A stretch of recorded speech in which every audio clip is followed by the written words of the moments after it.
মামা আমি তো একটা ইংরাজি থেকে গেলাম গা আমি এটা এই সামনে আমার পরীক্ষা এটা আমি বুঝতেছি না আই এম গো এটার অর্থ কি মামা আমি যাই।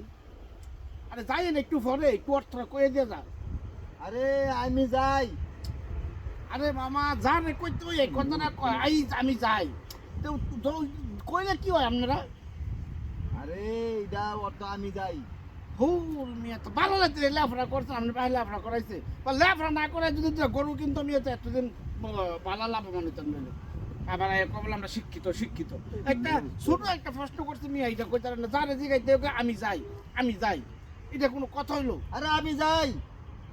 তো যান যান যান ওরে বেটা এটা কি? এটা মূর্খ নাকি রে? একটা প্রশ্ন করলে এটা দিতে পারেন না একটা ছোট একটা প্রশ্ন করলাম মিয়া আবার বাইতে শহরে তো বড় বড় ইয়া স্যারের বলে আমরা শিক্ষিত এই ফাঁস সেই ফাঁস বাল ফাঁস এই আমরা এই ক্যাটার সেই ক্যাটার জান কি লেফরা করে এর থেকে আমি বলা হ্যাঁ একটা প্রশ্ন করলাম বলে এটার ছোট একটা প্রশ্ন আমি যাই যার দিকে তো এ কথাটা কয় কে রে ভাই একটা মিনিট খারাইয়া একটু কইলে এটা জবাব দিলে কি হয়